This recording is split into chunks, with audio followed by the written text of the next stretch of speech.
Well, here we are back in the tipper. So apparently at the moment there is a thing on TikTok where they want to, or they're encouraging the rest of their other equally useless fucking waster followers to go out and rob JD Sports and other shops down Oxford Street in London.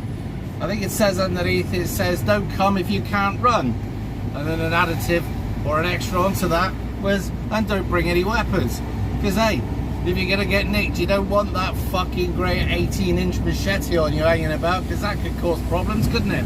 Also, I suppose that fucking blade swinging around between your legs is probably gonna cause more harm than good, or maybe not, depending on which way you want to look at that.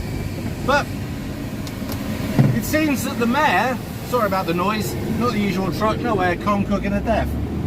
So it seems that the mayor, Sadiq Khan, has come out and tried to advise people not to do this. But the truth is, he hates competition.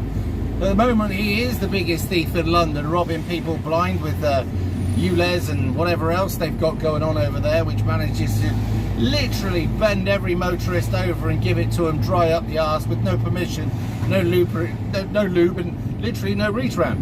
If you are a motorist in London, you probably understood what it's like to be absolutely badgered senseless by an unwelcome person for quite a while. Having said that, Birmingham seemed to deal with that quite well. I think they just stopped paying the fines and it went away. But I have seen a few other people that have been out of a night time adjusting some of the traffic lights and relieving them of said cameras. While we don't commit crime on this channel and we don't condone crime, I can't also say that I'm totally upset with it. So, what's going to happen to these little tearaways? Well, not a lot.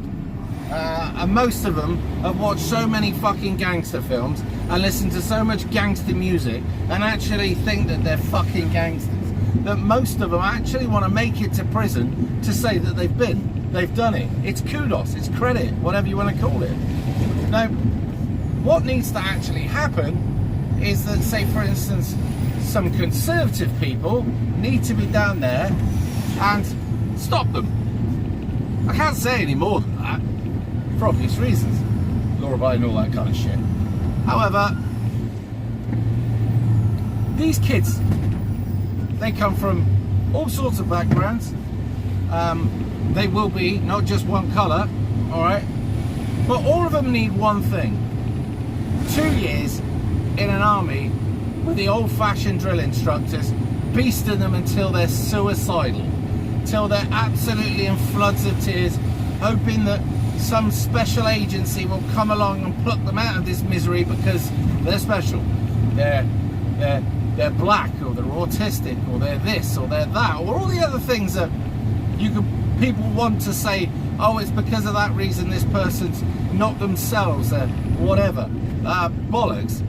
One thing I do like about the army in the old days is you were all the fucking same. But if you had a drill instructor, beast the daylights out of these idiots, break them down, and then build them up again, love their country, to love all decent, you know how the army boys get, and to work together, and to feel you're a part of something better, give them a trade, all the rest of it. It couldn't be a bad thing. But these kids need to know what it's like to suffer, and I mean properly suffer. At the moment, the penal system is not a deterrent, and I know this because I've been.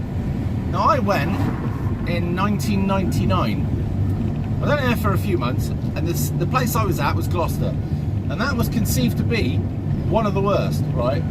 It was a category A/B prison. It was one of the oldest there, and the metal beds had all sort of buckled, so it wasn't comfortable. The mattress was fucked. You were on 23-hour day bang up, okay, and they'd only just got toilets into most of the cells. However, for me, go to sleep, slept through most of it, it was not a deterrent. And the very fact that once you've been there and you know what's up, you don't give a fuck about going back if you're stupid. Of course, I didn't really want to go back because I saw prison as a total waste of time. But it is what it is. Having said that, kids nowadays, and back then, and I do, sorry about the noise, but this is fucking noisy old bag of shit. Yeah, back in the day, there were kids that would reoffend to go back because it was better than the home life. I spoke about this. By the way, if you watched yesterday's live stream, I went from being very depressed about the situation in Britain to a glimmer of hope. If you get the chance, go and watch it. A new caller that called in was excellent, and if you're watching, but yeah, it did give us a lot of hope. Right, back to the story. Back then, a lot of people thought, well, I'm better off in the prison where I'm not on drugs, where I get fed, I've got a roof over my head, got clean clothes, got all of this stuff that I can't sort out when I'm on the out because of reasons. Now, I don't know what reasons they were. Frankly, I wouldn't give a fuck either. But if we had a prison system that you weren't allowed to lay on your bed in the hours of daylight, that you were sent out work parties and worked really hard, or you were breaking rocks in a quarry or some shit like that, these little bastards would never want to go back again. And the whole point of the prison being it's to punish you. Well, if you're locked now in a cell where you've got a key for it, you've got a PlayStation and a TV, and you can lay on your bunk all day doing fuck all, right? And you get to smoke drugs because there's plenty of that in the place, and you get to just chat shit with your other ways to wanker mates, then it's no deterrent at all. It needs to be miserable. It needs to make them suffer. They need to never ever want to go back, and they need to be able to think to themselves, if I get caught robbing this shit for the laughs, right, I could end up back in the glass house and being beasted again. But we live in a mamby-pamby pussy society where everything that's bad is good and needs to be rewarded, and anything that is good and decent needs to be punished. So there you go. But I do truly hope that these kids that go robbing run out straight into the street and get adjusted. I can't go any further than that because reasons, you know what I mean. And this is really starting to eat my head in this truck. It's gearing and almost into the red. So shut up!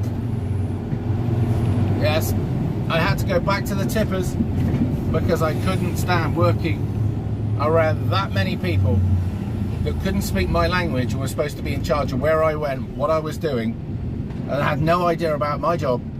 Couldn't help. It was bollocks. Fucked me off. So we're back to this, and it is what it is. And I've just had to accept that what I remembered about the Class 1 driving, because I like driving them, all of these massive companies have ceased, well, basically, many of them have ceased to employ white people. They consider them lazy and unreliable. What they do like to do is they do like to get cheap shit labour from abroad that'll work in any condition because they don't know any better. And all these agencies go hand in hand with these big corporations, and they'll go, if they're setting up something new, they'll go overseas and bring them all back. They're the problem. This is why local shops are better, because you're hoping that local shops, butchers, that sort of stuff, have tried their best to see, like, get as much stuff local, especially with butchers on. But I hate big corporations because they're pushing mass migration. They're offering them jobs, right, rather than employ the indigenous people in the country, and I'd like to make them suffer because they should. But there you go. Life's a fucking mess at the moment. The benefit system's wrong. It rewards laziness. It rewards all sorts of fucking shit, which it shouldn't. Anyway, rant over. Let's keep our eye out on the news and see if they report how many of these Bane creatures lobbing themselves out the door with a load of swag under their arms, laughing away while they make videos of them. What a fucked up world we live in. In the old days, some bloke would have got hold of them and give a clip round the ear. And that's tame to what I actually mean. And that's what they need. They need to be fearful of the consequences. Not thinking who gives a shit, it doesn't matter. There you go. Anyway, I've said my bit. I'll see you in a bit.